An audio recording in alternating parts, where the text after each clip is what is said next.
Hi, class. I'm going to cover a couple of topics that are contained within the Week 6 syllabus.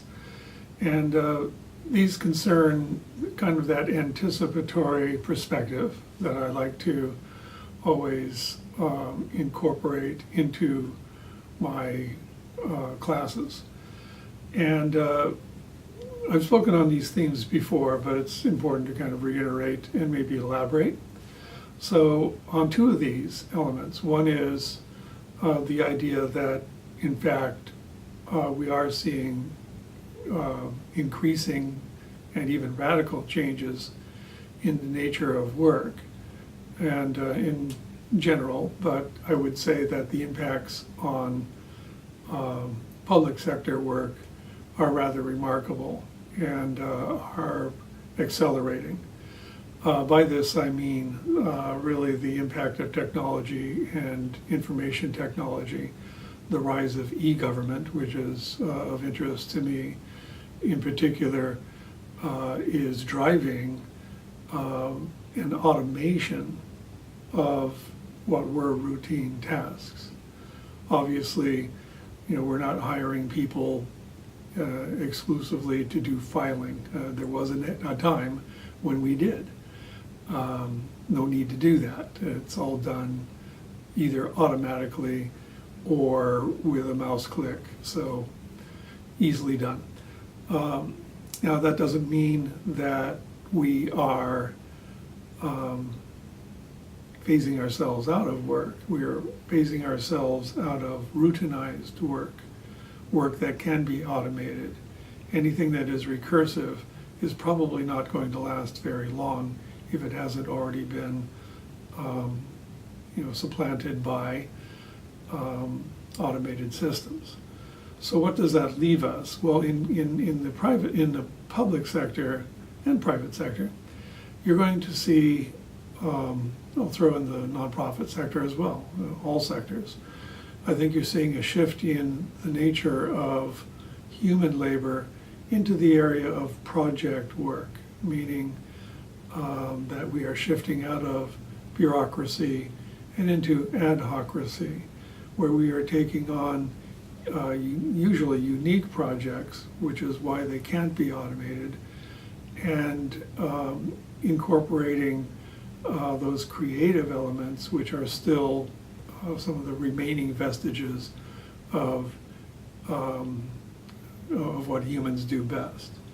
So project work, for example, in setting new policies, trying new projects in the areas of housing, urban planning, social services, policing, you name it, you're going to start to see that we are developing and following a trend towards coming up with means of solving problems, so that you have an identified problem, you mount a project to resolve that problem instead of simply managing it in an ongoing way. Hence the idea of ad hocracy. We take on these issues as they pop up. Of course, the best examples of ad hocracy are in the areas of disaster relief, where you have, you can assemble, depending upon the nature of a disaster, an array of responders that are the right mix for that particular job, be it a flood, a fire, an earthquake, be it a pandemic, be it a drought. Not all disasters are going boom. Some disasters are long and slow and take a long concerted effort to resolve, such as in environmental cleanup and dealing with the effects of climate change, and et cetera. So that's one element. What this also means, though, is that, as I mentioned, routinized tasks are going to go away. And you'll be surprised at, in my view, and not just my view, the view of others who are in the business of forecasting and foresight, that you're going to see for example, within the judiciary, a huge amount of automation taking place.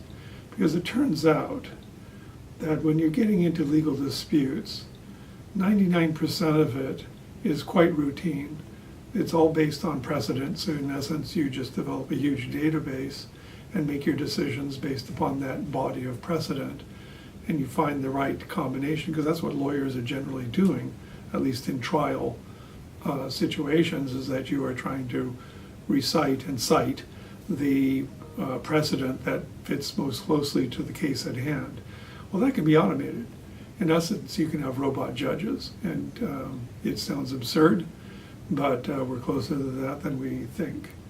So stay tuned for that. The only reasons we're not really moving in that direction already is that, of course, we have vested interests who want to be paid for doing routine things like making judicial decisions, 99% of which, again, are routine.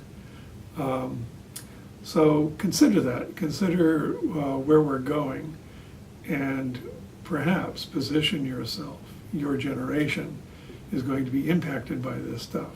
So you will need the specialized skills to carry you forward. And I call these skills being able to surf. The idea that you're going to be doing the same thing over and over again for an entire career of 25 or 30 years ain't going to happen. And I think we're going to be the better for it, but we need to be prepared. And so consider this concept of adhocracy, consider and be able to identify those recursive routine tasks that are still being done by people, and mark them for going away, at least in terms of a human activity. Okay, well, that's it for now, and good luck. We have an essay or two left, so concentrate on that, okay?